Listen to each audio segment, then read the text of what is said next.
Good evening friends. High court exams related aspirants అందరికీ ఒక update, ముఖ్యమైన ఇంపార్టెంట్ ఇన్ఫర్మేషన్ అప్డేట్ వచ్చిందండి. అదేంటంటే హైకోర్టు వెబ్సైట్లో పోస్ట్ చేశారు. సో మొన్న రిజల్ట్స్ వచ్చాయని చెప్పేసి నేను వీడియో పెట్టాను కదా. సో పోస్ట్ కానీ computer operator assistant examiner, so వాళ్ళకి సర్టిఫికేట్ వెరిఫికేషన్ షెడ్యూల్ అనేది మొన్న రిలీజ్ చేశారు. సో హైకోర్టుకి పలానా డేట్ రోజు పలానా టైం రోజు రావాలి అని చెప్పేసి నేను ఒక వీడియో పెట్టాను కదండి. ఏ ఒక్క పోస్ట్కి ఎగ్జామినర్కి ఈ డేట్స్ అండ్ కంప్యూటర్ ఆపరేటర్ ఈ డేట్స్ అని డిఫరెంట్ డేట్స్లో షెడ్యూల్ ఇచ్చారు కదండి. సో ఆ షెడ్యూల్ రోజు సర్టిఫికెట్స్ తీసుకురావాల్సిందిగా చెప్పారు కదా. సో దానికి కంటిన్యూషన్గా ఏమేమి సర్టిఫికెట్స్ తీసుకురావాల్సి ఉంటుంది అని చెప్పేసి ఇంకొక నోటిఫికేషన్ అయితే మనకు హైకోర్టు వెబ్సైట్లో వచ్చారండి. సో ఇదనమాట అది. సో ఏంటంటే list of certificates, original and copies of original certificates attested by gazetted officer. So అదేంటంటే to be submitted by the candidate shortlisted for certificate verification for recruitment to the post under services rules of high court for the state of Telangana as per schedule fixed by the high court regarding. So ఆ notification ఇచ్చారండి. So అదేంటో చూద్దాము. So open చేసినట్లయితే ఇక్కడ ఏమంటున్నారంటే, so దేన్ని refer చేస్తూ ఇస్తున్నాడు ఈ నోటిఫికేషన్ అంటే high courts notification ROC number 666/2024 dated 28/7/2025. So ఆ రోజు రిలీజ్ అయింది ఏంటండి అంటే మనం ఇందాక చెప్పుకున్నాం కదా, ఇదనమాట. ఇది ఈ డేట్ చూడండి ఇక్కడ 28/7/2025 రోజు రిలీజ్ అయింది. ఇదేంటి రిలీజ్ అయింది అంటే ఇదనమాట. సో దీని గురించి నేను ఆల్రెడీ వీడియో చేశాను. సో ఏ కాపీయిస్ట్ పోస్ట్కి ఇక్కడ కాపీయిస్ట్ పోస్ట్కి ఎప్పుడు ఉంది, August 2 రోజు ఉంది. సో 48 క్యాండిడేట్స్కి ఉంది. సో ఇదంతా కూడా నేను ఆల్రెడీ మీకు వీడియోలో చెప్పాను. సో ఇప్పుడు దాని కంటిన్యూషన్ ఇచ్చారు. కంటిన్యూషన్ ఏమి ఇచ్చారు అంటే ఇక్కడ చూడండి, list detailing the relevant original certificates to be submitted by the concerned candidates who have been shortlisted for certificate verification as per the fixed schedule. So దాంట్లో ఆల్రెడీ ఫిక్స్డ్ షెడ్యూల్ ఉంది కానీ so and so dates so and so candidates has to come up with the relevant original certificates and attested copies also. So దాంట్లో ఏంటంటే in continuation of the high court's notification cited it is to inform that the candidates who have been shortlisted for original certificate verification have to bring the relevant requisite original certificates post-wise as mentioned in the post-wise lists appended to this notification along with 2 sets of photocopies of the said certificates attested by the gazetted officer on the fixed day of verification. So ఏమంటున్నారంటే దాని కంటిన్యూషన్లో మీరందరూ కూడా original certificates తీసుకురావాలి. అదేవిధంగా post వైజ్గా ఇచ్చారు. Appended to this notification అంటే కింద ఇచ్చారనమాట. ఏ పోస్టుకు ఏమేమి సర్టిఫికేట్స్ తీసుకురావాలనేది పోస్ట్ వైజ్గా ఇచ్చారు. వాటికి ఒరిజినల్ సర్టిఫికేట్స్తో పాటుగా 2 సెట్స్ ఆఫ్ ఫోటోస్టాట్ కాపీస్ అంటే 2 జిరాక్స్ సెట్స్ అండి. వాటి మీద ఏంటంటే ఒక గెజిటెడ్ ఆఫీసర్తో సైన్ తీసుకొని అటెస్ట్ చేయించుకొని మనం ఒక 2 సెట్స్ ఆఫ్ ఫోటో కాపీస్ అదేవిధంగా ఒరిజినల్ సర్టిఫికేట్స్ అన్నీ తీసుకొని సర్టిఫికేట్ వెరిఫికేషన్కి అటెండ్ అవ్వాల్సి ఉంటుంది. అయితే ఏ పోస్ట్కి ఏమేమి సర్టిఫికేట్స్ తీసుకురావాలి అని చెప్పేసి కింద ఇచ్చారండి. ఒకసారి చూసుకున్నట్లయితే అయితే మీరు ఇక్కడ గుర్తుపెట్టుకోవాల్సిన ఒక వెరీ ఇంపార్టెంట్ విషయం ఏంటంటే ఒక పర్సన్ కనుక 2 లేదా 3 అంతకంటే ఎక్కువ పోస్టులకి కనుక ఎలిజిబుల్ ఉండి రాసి సర్టిఫికేట్ వెరిఫికేషన్కి షెడ్యూల్ హాల్ టికెట్ నెంబర్ వస్తే సో అన్ని పోస్టులకి *2 వేసుకొని అటెస్టెడ్ కాపీస్ తీసుకురావాలండి. ఫర్ ఎగ్జాంపుల్ కంప్యూటర్ ఆపరేటర్ పోస్ట్కి ఎలిజిబుల్ అయ్యారు, మీరు అసిస్టెంట్కి ఎలిజిబుల్ అయ్యారు, ఎగ్జామినర్ ఎలిజిబుల్ అయ్యారు అనుకోండి. సో అప్పుడు మీరు ఎన్ని తేవాల్సి ఉంటుంది, 2 × 3 total 6 sets of photostat copies attested by gazetted officer తీసుకురావాల్సి ఉంటుంది. మీరు ఒకటే సెట్ తీసుకొని వెళ్ళేవారు అంటే యాక్చువల్గా డిఫరెంట్ డేట్స్ రోజు డిఫరెంట్ షెడ్యూల్స్ ఉన్నాయి కాబట్టి మీరు షెడ్యూల్ అయిన రోజు ఒకటే తీసుకెళ్తారు. బట్ మీరు ఎలాగో గెజిటెడ్ చేపిస్తున్నారు కాబట్టి ఒకటేసారి ఇవి అన్నీ చేపించేసుకుంటే బెటర్ అనమాట. సో మీరు గెజిటెడ్ ఆఫీసర్ దగ్గరికి వెళ్ళాల్సిన అవసరం ఉండదండి. సో ఒక పాయింట్ నోట్ చేసుకోండి ఇక్కడ. సో నెక్స్ట్ ఇప్పుడు ఇక్కడ కంప్యూటర్ ఆపరేటర్కి రిలేటెడ్గా తీసుకున్నట్లయితే ఏమేమి సర్టిఫికేట్స్ తీసుకురావాలి. హాల్ టికెట్, సో ఇది అందరికీ ఉంటుందని ఎవరైనా హాల్ టికెట్ తీసుకురావాల్సిందే. అదేవిధంగా degree arts or science, commerce or law of university in India established or incorporated by central act, state act, provisional act, whatever it is. So అంటే ఇదేంటంటే ఒక recognition ఉండాలన్నమాట. మీరు ఏ డిగ్రీ అంటే ఆ డిగ్రీ ఎక్కడ పడితే అక్కడ చేసినట్టు కాకుండా ఒక స్టేట్ బాడీతో కానీ సెంట్రల్ దాంతో కానీ యూజీసీతో కానీ ఇట్లా స్టేట్ యాక్ట్తో కానీ రికగ్నైజ్ అయినటువంటి దాని దగ్గర మీరు డిగ్రీ ఆర్ట్స్ కానీ సైన్స్ కానీ కామర్స్ లా కానీ సో ఇటువంటి డిగ్రీ బీఎస్సీ డిగ్రీ బేసిక్గా so BSc BA BCom LLB ఇలాంటివి అనమాట. సో ఎవరు ఏ పర్టికులర్ దాంట్లో ఎలిజిబుల్ అయితే అది పర్టికులర్ తీసుకొని రావాల్సి ఉంటుందండి. Next certificate evidencing the date of birth.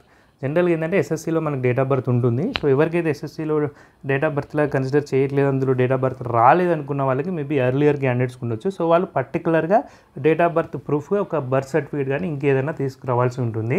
In case మీ దగ్గర ఎస్ఎస్సి ఉంటే అది సరిపోతుందండి. నెక్స్ట్ ఇంకేమంటున్నాడు, typewriting higher grade. So typewriting higher grade in English with a speed of 45 words per minute.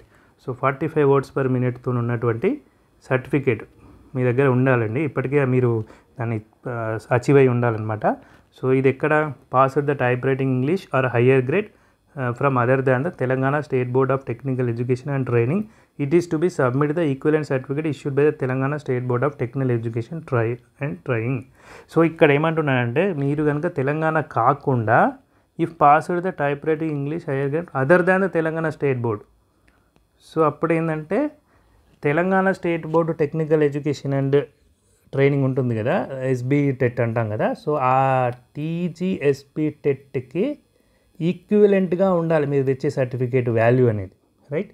So ఏ ఒక్క ప్రిరిక్విజైట్స్ మీద, ఏ ఒక్క ప్రొవిజన్స్ మీద అయితే తెలంగాణ స్టేట్ బోర్డ్ అనేది, టెక్నికల్ ఎడ్యుకేషన్ బోర్డ్ అనేది మీకు టైప్ రైటింగ్ హయ్యర్ అనేది ఇస్తుందో ఆ సర్టిఫికేట్ 45 words per minute, మీరు కనుక తెలంగాణ నుంచి కాకుండా వేరే దగ్గర తీసుకొస్తే దాని యొక్క వాల్యూ దీనికి ఈక్వల్గా ఉండాలని చెప్తున్నాడండి.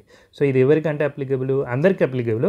సో మీకు తెలంగాణ నుంచి ఉంటే గొడవ లేదు, ఇన్ కేస్ తెలంగాణ నుంచి లేకపోతే వాళ్ళకి ఈ యొక్క సెకండ్ క్లాస్ అనమాట, రైట్. సో నెక్స్ట్ ఇంకొక సర్టిఫికేట్ అడుగుతున్నాడు, అదేంటి, BCR post graduate diploma. So ఇక్కడ ఏంటంటే ఇది కంప్యూటర్ ఆపరేటర్ పోస్ట్ కాబట్టి, so bachelor in computer applications లేకపోతే ఇంకా పీజీడీసీఏ కానీ ఇవన్నమాట. సో ఆ పీజీడీసీఏ కూడా మీరు ఎక్కడి నుంచి తీసుకోవాలి, సెంట్రల్ ఆర్ స్టేట్ గవర్నమెంట్ నుంచి రికగ్నైజ్ అయి ఉన్నటువంటి యొక్క ఇన్స్టిట్యూట్ నుంచే మీరు పీజీడీసీఏ కానీ పీజీడీసీపీ కానీ తీసుకొని ఉండాలన్నమాట, రైట్. అయితే నాకు చాలామంది అడుగుతున్నారని సర్టిఫికేట్ వెరిఫికేషన్ మీద ఒక వీడియో చేయండి అని చెప్పి అడుగుతున్నారు. సో నేను మీకు ఆల్రెడీ రిజల్ట్ వచ్చిన రోజు చేసిన వీడియోలో నేను దాదాపుగా అన్నీ ఎక్స్ప్లెయిన్ చేశాను, అంటే కొంచెం ఫాస్ట్గా చేశాను, ఇది సో అండ్ అని చెప్పేసి. సో ఎలాగో వీళ్ళు ఇప్పుడు నోటిఫికేషన్ కూడా ఇచ్చారు కాబట్టి క్లియర్ కట్గా ఉంది. అండ్ అదేవిధంగా ఇక్కడ ఒక పాయింట్ గుర్తుకొచ్చిందండి, ఒక పర్సన్ అడిగాడు, Jawaharlal Nehru technical education related ఒకటి ఉందండి. సో దాంట్లో పీజీడీసీఏ చేశాము, మరి ఆ సర్టిఫికేట్ ఎలిజిబులా నాకు కాదా అని చెప్పి అడిగారండి. సో ఇక్కడ ఏంటంటే అది స్టేట్ గవర్నమెంట్ నుంచి రికగ్నైజ్డ్ కాదండి. జవహర్లాల్ నెహ్రూ రిలేటెడ్ ఒకటి ఉంది, జేఎన్సీసీటీ ఆర్ సంథింగ్. సో అదేంటంటే స్టేట్ రికగ్నైజ్ చేయలేదు, అలాగని ప్యూర్ సెంట్రల్ గవర్నమెంట్ కూడా రికగ్నైజ్ చేయలేదు. బట్ సెంట్రల్ గవర్నమెంట్ ఇనిషియేటివ్ కోసము అది new education policy, old education policy 1986 ప్రకారము ఒక సపరేట్ యాక్ట్ ద్వారా ఏర్పాటు చేయబడిన సంస్థ ఏంటంటే స్కిల్ డెవలప్మెంట్ రిలేటెడ్గా. సో అది ఇండైరెక్ట్గా సెంట్రల్ గవర్నమెంట్ ద్వారా ఏర్పాటు చేయబడింది కాబట్టి, సో దాన్ని మీరు ఒకసారి ముందే వెరిఫై చేసుకోండి. ఇక్కడ ఇప్పుడు వీళ్ళు హెల్ప్ డెస్క్ ఇచ్చారు కదండి, హెల్ప్ డెస్క్ నెంబర్స్ ఇచ్చారు, మెయిల్స్ ఇచ్చారు. మీకు అంతగా ఇంకా క్లారిటీ కావాలి అంటే మనకు టైం లేదు కాబట్టి ముందే ఒక రోజు మీరు వెళ్ళేసి రిక్రూట్మెంట్ సెల్లో మీరు ఇన్ఫర్మేషన్ అనేది తీసుకుంటే బెటర్ అండి. ఎందుకంటే మోస్ట్లీ యాక్సెప్ట్ చేయొచ్చని నేను అనుకుంటున్నాను. ఎందుకంటే సెంట్రల్ గవర్నమెంట్ ఇనిషియేటివ్స్ ద్వారానే ఆ యొక్క ఇన్స్టిట్యూట్ అనేది ఏర్పాటు చేయబడింది అండ్ స్కిల్ డెవలప్మెంట్ సర్టిఫికేట్స్ ఇస్తున్నారు కాబట్టి, రైట్. ఇంకొక నెక్స్ట్ ఇదండి ఎన్ఓసి ఎవరికి అవసరం అండి ఇది అంటే ఆల్రెడీ సర్వీస్లో ఉన్న వాళ్ళకండి, అంటే ఆల్రెడీ ఏదైనా గవర్నమెంట్ జాబ్ చేస్తున్న వాళ్ళకి ఎన్ఓసి అవసరం. ఎన్ఓసి అంటే ఏంటంటే, సో ఈ పర్టికులర్ పోస్ట్కి ఇతను అప్లై చేసినా మాకు ఎటువంటి అభ్యంతరం లేదు అని ఎంప్లాయర్ దగ్గర నుంచి ఒక సర్టిఫికేట్ ఉంటుందండి. సో ఎందుకంటే ఇది మ్యాండేటరీ అనమాట సర్వీస్ ఎంప్లాయీస్కి. ఎలా అంటే ఒకవేళ వాళ్ళు ఒక ఇంపార్టెంట్ రోల్లో ఉన్నారనుకునే వాళ్ళు రిలీవ్ చేయడం కుదరదు, లేకపోతే కొన్ని కారణాల వల్ల వాళ్ళు మెన్షన్ చేస్తేనే ఇది మనకు ఈ సర్వీస్ నుంచి ఆ సర్వీస్కి వెళ్ళడానికి స్కోప్ ఉంటుంది. అదేవిధంగా మీకు సర్వీస్ కంటిన్యూ అవ్వడానికి కూడా ఛాన్స్ ఉంటుంది అనమాట. ఫర్ ఎగ్జాంపుల్ ఒక 5 years ఆల్రెడీ సర్వీస్ చేశారు, సో ఇప్పుడు కొత్తగా వెళ్తున్నారు అనుకోండి, ఆ 5 year సర్వీస్ మీకు క్యారీ ఫార్వర్డ్ అవ్వాలి, సర్వీస్ కంటిన్యూ అవ్వాలి, క్వాలిఫైయింగ్ సర్వీస్ క్యాలిక్యులేట్ చేసేటప్పుడు అది యాడ్ అవ్వాలి అని అంటే మీరు ఎన్ఓసి కంపల్సరీ తీసుకెళ్ళాలి, రైట్. సో ఇది ఎప్పుడు ఉపయోగపడుతుంది అంటే ఇన్ సర్వీస్ ఎంప్లాయీస్కి, లైక్ వాళ్ళు రిటైర్ అయ్యేటప్పుడు గ్రాట్యుటీ క్యాలిక్యులేట్ చేస్తారు కదండి, అండ్ పెన్షన్ క్యాలిక్యులేట్ చేస్తారు కదా. సో ఆ టైంలో ఈ ముందున్న సర్వీస్ కూడా మనకు కౌంట్ అయితే మనకు ఎక్కువ బెనిఫిట్ వచ్చే అవకాశం ఉంటుందన్నమాట. సో ఇప్పుడు ప్రజెంట్ ఉన్న సినారియోలో మనకు ఓల్డ్ పెన్షన్ లేదు కాబట్టి ఎన్పిఎస్ఏ ఉంది కాబట్టి, సో పెన్షన్ రిలేటెడ్గా మేబీ పెద్ద మ్యాటర్ కాకపోవచ్చు, బట్ గ్రాట్యుటీ క్యాలిక్యులేషన్లో మాత్రము ఆ ప్రీవియస్ క్వాలిఫైయింగ్ సర్వీస్ అనేటువంటిది డెఫినెట్గా యూజ్ఫుల్ అవుతుందండి. అండ్ నెక్స్ట్ ఇంకొక సర్టిఫికేట్ వచ్చేసి discharge certificate by the ex servicemen, right. So ex servicemen చెప్పాను కానీ వాళ్ళు 20 years సర్వీస్లోనే అలా వెళ్ళిపోయి 35లో వచ్చేస్తారు బయటికి. సో వాళ్ళకి మళ్ళీ లైవ్లీహుడ్కి మళ్ళీ 60 years వరకు ఎటువంటి ఎంప్లాయ్మెంట్ ఉండదు కాబట్టి వాళ్ళకి ఎక్స్ సర్వీస్మెన్కి ఒక పర్టికులర్ రిజర్వేషన్ అనేటువంటిది మన గవర్నమెంట్ ఇవ్వడం జరిగింది. సో వాళ్ళు ఆల్రెడీ సర్వీస్లో వచ్చేసారు కాబట్టి ఆ సర్వీస్ రిలీవ్ అయ్యేటప్పుడు డిశ్చార్జ్ అయినట్టుగా వాళ్ళు చేసిన డ్యూటీస్ ఏంటి, వాళ్ళ డెసిగ్నేషన్ ఏంటి ఒక సర్టిఫికేట్ ఉంటుంది. సో ఇది ఎక్స్ సర్వీస్ మెన్ కండి. సో మీలో ఎవరైనా ఎక్స్ సర్వీస్ మెన్ ఉన్న వాళ్ళు ఖచ్చితంగా discharge certificate original and attested 2 copies of photostat copies attested by the gazetted officer, అవి కూడా మీరు వెంట తీసుకెళ్లాల్సి ఉంటుంది. అండ్ నెక్స్ట్ అదేవిధంగా కమ్యూనిటీ సర్టిఫికేట్ ఫర్ బీసీస్, ఎస్సీస్, STs issued by the competent authority. So ఇక్కడ ఏంటంటే మనకి ఇప్పుడు తెలంగాణ గవర్నమెంట్ రిలేటెడ్గా ఉంది కాబట్టి పోస్ట్స్ అని, సో బీసీ సర్టిఫికేట్ అనేది ఉండాలండి. సో ఇక్కడ ఓబీసీ సర్టిఫికేట్ అనేది విల్ నాట్ బీ కన్సిడర్ కింద ఇచ్చారు చూడండి.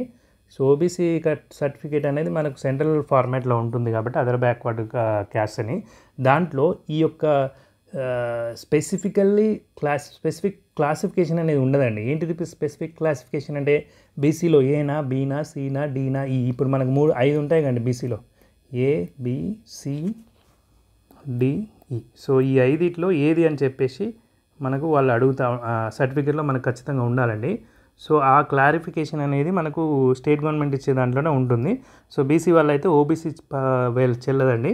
సో ఇక్కడ ఆల్రెడీ క్లియర్గా మెన్షన్ చేశాడు నా will not be considered OBC అని.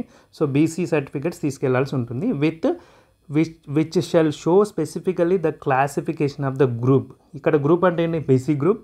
సబ్ క్లాసిఫికేషన్ అంటే ఏంటిది, ఏనా, బీనా, సీనా, అది అనమాట. సో అది తీసుకెళ్లాల్సి ఉంటుందండి. అండ్ నెక్స్ట్ విషయానికి వస్తే economically weaker section certificate for the financial year 2024-25 make this point very clear issued by the competent authority in respect of EWS. ఇక్కడ ఏంటంటే మనకు నోటిఫికేషన్ ఎప్పుడు వచ్చిందండి, 25 Januaryలో వచ్చింది. సో అప్పుడు ఏ యొక్క ఫినాన్షియల్ ఇయర్ నడుస్తుంది, సో 24-25 నడుస్తుంది. లైక్ 24 April 1 నుంచి 25 March 31 వరకు కదండి ఫినాన్షియల్ ఇయర్. సో అప్పుడే నోటిఫికేషన్ పడింది కాబట్టి అప్పుడు మనము కలిగి ఉన్నటువంటి ఈడబ్ల్యూఎస్ సర్టిఫికేటే ఇప్పుడు వాళ్ళు అడుగుతున్నారండి. సో ఇప్పుడు ఆల్రెడీ ఏప్రిల్ స్టార్ట్ అయిపోయింది కాబట్టి మీరు ఇప్పుడు 2025-26లో తీసుకుంటారు కదా ఈడబ్ల్యూఎస్, అది అడగట్లేదండి వాళ్ళు.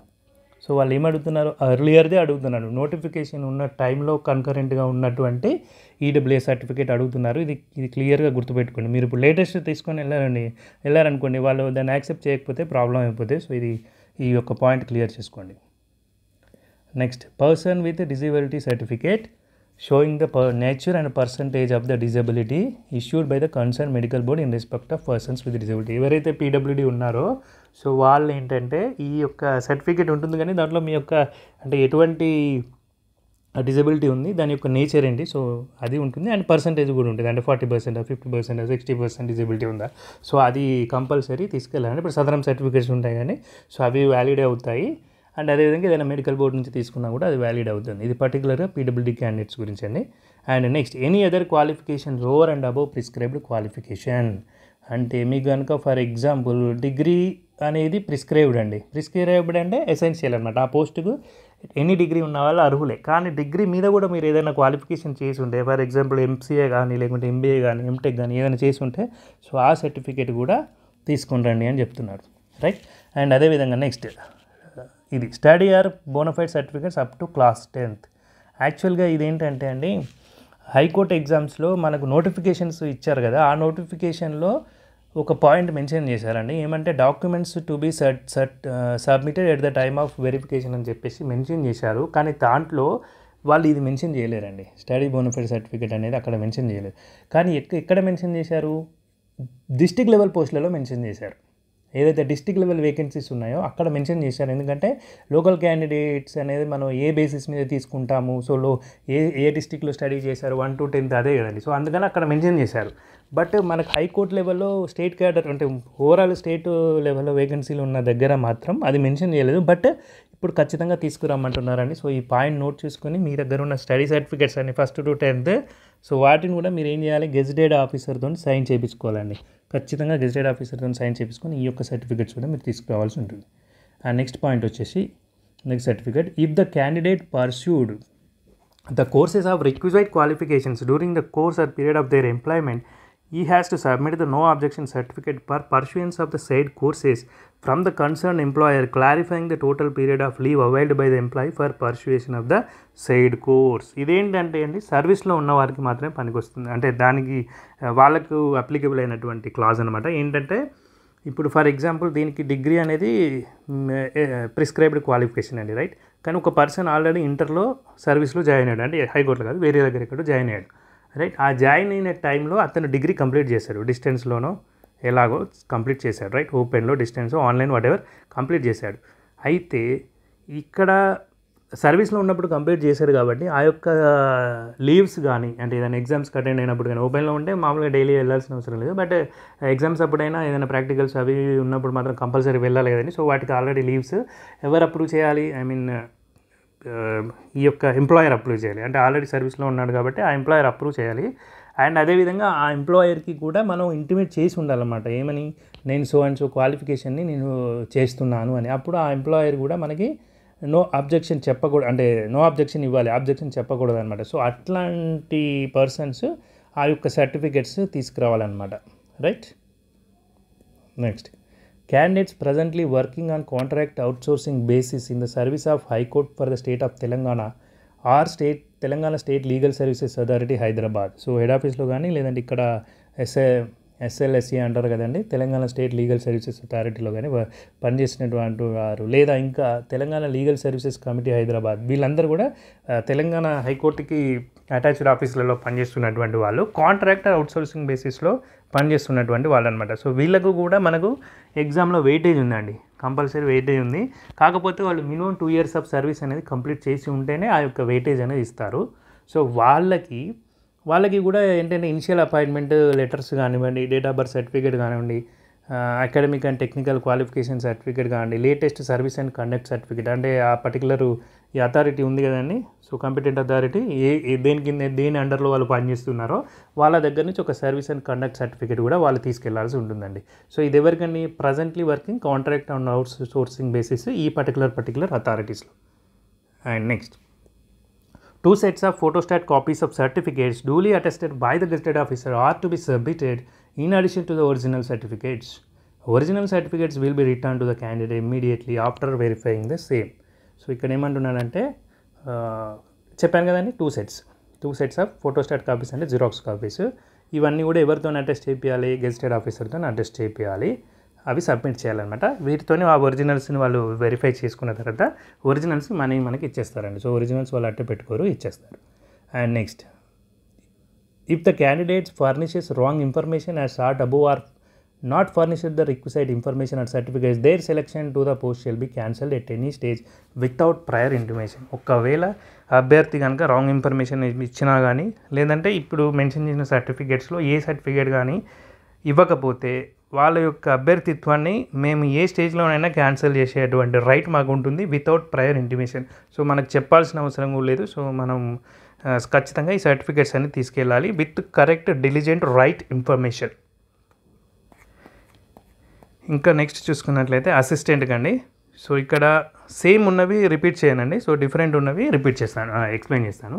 హాల్ టికెట్ ఆల్రెడీ చూసాం, ఈ డిగ్రీ సర్టిఫికేట్ ఆల్రెడీ చూసాం, ఇది date of birth evidence, NOC సర్వీస్లో ఉన్న వాళ్ళకి, అండ్ ఎక్స్ సర్వీస్ ఉన్న వాళ్ళకి డిశ్చార్జ్ సేమ్, కమ్యూనిటీ సర్టిఫికేట్ చెప్పాను, అదర్ బ్యాక్వర్డ్ ఈడబ్ల్యూఎస్ చెప్పాను, అండ్ పర్సన్స్ విత్ డిజేబిలిటీ చెప్పాను, right. Any other qualifications above the prescribed ఇందాక చెప్పాను కానీ అది, and study and bona fide up to 10th class, right. And అదేవిధంగా if the candidate pursued the course చెప్పాను కానీ సర్వీస్లో ఉన్నప్పుడు కోర్సు పర్సూడ్ చేస్తే వాళ్ళు తీసుకురావాలని. And next, contract and outsourcing basis వాళ్ళకి, సో అది same, 2 sets of photos same, photostat copies gazetted officer పైన 2 sets తీసుకెళ్ళాలి సేమ్. ఇది ఆల్రెడీ మెన్షన్ చేసినటువంటి ఒక డిక్లరేషన్ లాగా. సో వాళ్ళు చెప్తున్నారు ఏంటంటే మేము రాంగ్ ఇన్ఫర్మేషన్ ఇస్తే మాత్రం అండ్ సర్టిఫికేట్స్ కరెక్ట్గా తీసుకురాకపోతే మాత్రం మేము ఎనీ స్టేజ్లో మేము అభ్యర్థిత్వాన్ని క్యాన్సిల్ చేస్తామని చెప్తున్నారు. అదేవిధంగా ఎగ్జామినర్ అండి.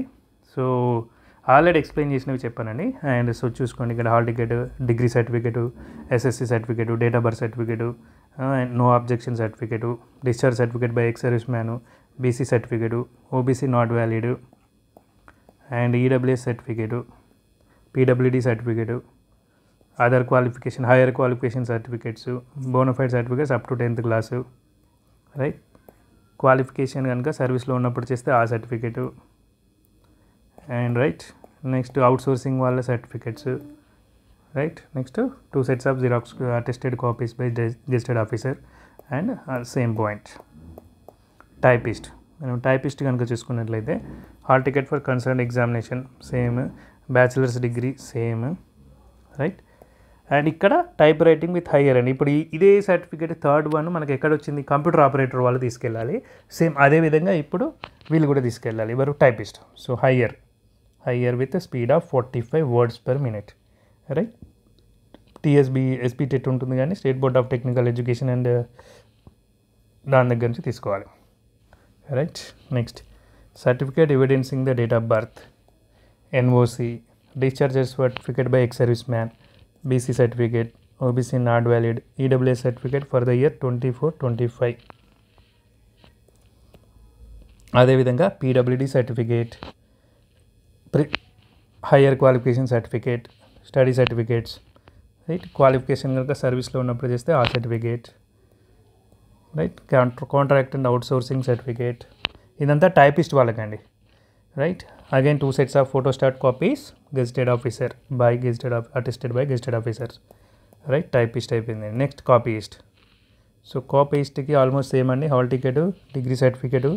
ఇందులో ఏంటండి మళ్ళీ అగైన్ టైప్ రైటింగ్ సర్టిఫికేట్ ఉంది, date of birth certificate, NOC, and discharge certificate by ex service man, community certificate, BC certificate, OBC not valid, EWS for the year 24-25, PWD certificate, higher qualification certificate, bonafide certificates, and సర్వీస్లో ఉన్నప్పుడు కనుక qualification accrue చేస్తే ఆ certificate, and outsourcing వాళ్ళ certificates, contract కానీ outsourcing వాళ్ళ certificates. వాళ్ళు ఏంటంటే వేరే దేంట్లో చేస్తున్న వాళ్ళు కదండి, ఓన్లీ ఈ పర్టికులర్ అథారిటీ కింద చేస్తున్న వాళ్ళకి మనకు వెయిట్ ఇచ్చారు, ఎందుకంటే హైకోర్టు రిలేటెడ్ కాబట్టి. వేరే దగ్గర ఎక్కడో అవుట్సోర్సింగ్ చేస్తున్న వాళ్ళ గురించి కాదండి ఇది. Next 2 sets of photostat copies attested by gazetted officer, right. So ఇదనమాట. Next system assistant. సో ఇక్కడ కొంచెం క్వాలిఫికేషన్ అనేది మారుతుందండి. ఇక్కడ హాల్ టికెట్ సేమ్, క్వాలిఫికేషన్ వచ్చేసి ఇక్కడ బీటెక్, సిఎస్సి, ఐటీ, ఈసీఈ లేదా డిప్లొమా ఇన్ ఎలక్ట్రానిక్స్ యా BSc electronics computers, IT with minimum 55% marks in the qualifying examination. So convocation, provisional and marks memo, ఈ 3 ఉండాలండి, రైట్. సో ఇక్కడ ఈ పట్టా తీసుకుంటారు కాబట్టి పట్టా ఉండాలి, కన్వొకేషన్ అంటే పట్టా కానీ. సో మార్క్స్ మేము ప్రొవిజనల్ అనేది మీ యొక్క పర్సెంటేజ్ డిస్టింక్షన్ మెన్షన్ చేస్తూ ప్రొవిజనల్ ఉంటుంది. సో ఈ 3 తీసుకొని రావాలని చెప్తున్నారండి. Next date of birth certificate అంటే ఎస్ఎస్సి ఉంటే SSC, NOC, discharge certificate by ex service man, అదేవిధంగా community certificate, BC certificate, OBC not valid, EWS for year of 24-25, PWD, higher qualification certificate and bona fide certificates, and qualification అనేది సర్వీస్లో acquire చేస్తే ఆ certificate, and contract and outsourcing వాళ్ళ certificates, right. Again 2 sets of photostat copies attested by gazetted officer. So ఇదండి next post. So ఎందుకంటే అందరికీ applicable అవుతున్నాయి కాబట్టి ఈ ఫస్ట్ ఎక్స్ప్లెయిన్ చేసినవి చేయట్లేదండి. సో మిగతా ఎవరికైతే స్పెసిఫిక్ అప్లికేబుల్ ఉందో వాళ్ళు ప్రతి ఒక్క పోస్ట్కి వాళ్ళ రిలవెంట్గా చూసుకోండి మీరు. హాల్ టికెట్ అండ్ ఇక్కడ వచ్చేసి ఆఫీస్ సబార్డినేట్కి ఏంటంటే 7th to 10th ఏదైనా అడిగారు కదండి. సో ఆ యొక్క పాస్ సర్టిఫికేట్ అనేది కంపల్సరీ అండి. సో అందులో ఏంటంటే మీ మార్క్స్ ఉండాలి, అడ్మిషన్ నంబర్ కూడా ఉండాలి. సో అది గుర్తుపెట్టుకోండి మీ పాస్ సర్టిఫికేట్స్లో. యాక్చువల్గా 10th ఎగ్జామ్ బోర్డ్ ఎగ్జామ్ కాబట్టి okay, but 7th, 8th, 9th me board exam కాదు కాబట్టి దాంట్లో మీకు బోర్డు నుంచి సర్టిఫికేట్ ఉండదు కదా. సో 7thకి మేబీ ఉండొచ్చు కొంతమందికి, 7th కూడా అప్పట్లో బోర్డ్ ఎగ్జామ్ ఉంటుంది కదా. సో ఇప్పుడు ఏంటంటే మీరు ఈ యొక్క 8th, 9th కానీ ఈ అన్ని సర్టిఫికేట్స్ ఏంటంటే మార్క్స్, అడ్మిషన్ నెంబర్ అనేటువంటిది కంపల్సరీ ఉండాలన్నమాట, right. Next again same date of birth certificate, TC of the concerned class. చూడండి ఇది ఒక్కటి వేరే డిఫరెంట్గా ఉంది కదా. సో మీరు ఏ క్లాస్లో నుంచి వెళ్ళిపోయారో ఆ క్లాస్లో నుంచి ట్రాన్స్ఫర్ సర్టిఫికేట్ అండి. సో ఇక్కడ ఏంటంటే మీరు 7th వాళ్ళు కూడా ఎలిజిబుల్, ఇక్కడ 7th కంప్లీట్ చేసిన వాళ్ళు కూడా ఎలిజిబులే, 8th కంప్లీట్ చేసిన వాళ్ళు కూడా ఎలిజిబులే. కానీ సో వాళ్ళు ఏంటంటే టీసీలో ఏంటి మన కండక్ట్ ఇది కూడా మెన్షన్ చేస్తారు కాబట్టి సో ట్రాన్స్ఫర్ సర్టిఫికేట్ కూడా అడిగారండి. And NOC and discharge certificate by ex service man. So BC certificates, OBC not valid, will not be considered అని క్లియర్గా ఇచ్చారు కదండి. OBC will not be considered అని క్లియర్గా ఇచ్చారు, అందుకే చెప్తున్నా. అండ్ ఈడబ్ల్యూఎస్ 2425 పీడబ్ల్యూడీ సర్టిఫికేట్, ఎవరికైతే అప్లికబుల్ పీడబ్ల్యూడీ వాళ్ళకి పీడబ్ల్యూడీ సర్టిఫికేట్, ఈడబ్ల్యూఎస్ వాళ్ళకి ఈడబ్ల్యూఎస్, అట్లా బీసీ వాళ్ళైతే బీసీ. అండ్ ఇదైతే అందరికీ bonafide certificates of the concerned classes. ఇక్కడ 10th వరకు అని మెన్షన్ చేయలేదు, ఎందుకంటే 7th 8th కూడా ఎలిజిబుల్ క్వాలిఫికేషన్లో ఉన్నారు కాబట్టి ఎవరైతే ఎంతవరకు చేశారో సో వాళ్ళు ఆఫీస్ సబార్డినేట్ పోస్ట్కి ఈ యొక్క సర్టిఫికేట్స్ అనేది వెరిఫికేషన్కి తీసుకెళ్లాల్సి ఉంటుంది bonafide, right. And contract and outsourcing వాళ్ళకి కూడా సేమ్ అండి. సో వాళ్ళ సర్వీస్ రిలేటెడ్గా latest service and conduct certificate అనేది తీసుకెళ్లాల్సి ఉంటుంది, right. Again latest photostat copies. So ఇవేంటంటే 2 sets కంపల్సరీగా అటెస్ట్ చేయించుకొని తీసుకెళ్లాల్సి ఉంటుంది. Next declaration by the candidates. ఇది ఏంటంటే ఒకవేళ రాంగ్ ఇన్ఫర్మేషన్ ఇస్తే మేము క్యాన్సిల్ చేస్తాము అభ్యర్థిత్వాన్ని అనేది క్లాజ్, ఇది అన్నిట్లో ఉంది. ఇక్కడ ఇంకో క్లాజ్ చూడండి, ఆఫీస్ సబార్డినేట్కి ఎక్స్ట్రా క్లాజ్ ఉంది చూడండి. Declaration by the candidates with regard to their highest academic qualification to be submitted at the time of certificate verification అంటున్నాడండి. ఇదేంటంటే మీకు నోటిఫికేషన్లో క్లియర్గా మెన్షన్ చేశారండి. 7th to 10th ఉన్నప్పుడు ఎవరైతే 10th తర్వాత హయ్యర్ క్వాలిఫికేషన్ అక్వైర్ చేస్తారో వాళ్ళు ఈ పోస్ట్కి ఎలిజిబుల్ కాదు అని చెప్పారండి ఈ నోటిఫికేషన్లో, రైట్. సో వాళ్ళు ఎలిజిబుల్ కాదు అన్నప్పుడు మీరు హయ్యర్ క్వాలిఫికేషన్ నేను చేయలేదు అని ఒక అండర్టేకింగ్ ఇవ్వాలన్నమాట. డిక్లరేషన్ సర్టిఫికేట్ వెరిఫికేషన్ టైంలో మీరు డిక్లేర్ చేసి సంతకం పెట్టి ఇవ్వాలన్నమాట. రేపు కనుక మీరు హయ్యర్ క్వాలిఫికేషన్ చేసినట్టు ఎటువంటి ఉన్నా కూడా మీకు మీ యొక్క క్యాండిడేచర్ అనేది డైలమాలో పడిపోతుందండి. సో బీ కేర్ఫుల్ అండి. ఇది ఇచ్చేసుకోండి మీరు సర్టిఫికేట్ వెరిఫికేషన్ టైంలో మీరు డిక్లరేషన్ అనేది కంపల్సరీ ఇవ్వాల్సి ఉంటుంది. ఆఫీస్ సబార్డినేట్స్ పోస్ట్కి ఎవరైతే సర్టిఫికేట్ వెరిఫికేషన్కి వెళ్తున్నారో వాళ్ళు. సో దట్స్ ఇట్ అండి. So thank you friends. మీరంతా ఏంటంటే కంపల్సరీగా నేను ఇప్పుడు చెప్పినటువంటి సర్టిఫికేట్స్ అన్నీ ఒరిజినల్స్, అదేవిధంగా హాల్ టికెట్తో పాటుగా and 2 sets of photostat copies, xerox copies attested by gazetted officer తీసుకొని వెళ్ళండి. అండ్ ఒక్కొక్క పోస్ట్కి కొన్ని డిఫరెన్సెస్ ఉండండి, మేజర్గా లేవు, 1 2 అలా ఉన్నాయి. సో అవి కూడా మీరు ఏ పోస్ట్కి రిలవెంట్ ఉన్నారో సో అవి చూసుకొని మీరైతే ఈ యొక్క సర్టిఫికేట్ వెరిఫికేషన్కి అటెండ్ అవ్వండి. All the best friends. Thank you friends. మీకు కనుక ఈ వీడియో నచ్చిందని అనుకుంటున్నాను. నచ్చినట్లయితే ఒక లైక్ చేయండి, అదేవిధంగా ఇది ఎవరికైతే యూజ్ ఉంటుందో వాళ్ళకి షేర్ చేయండి. Thank you friends.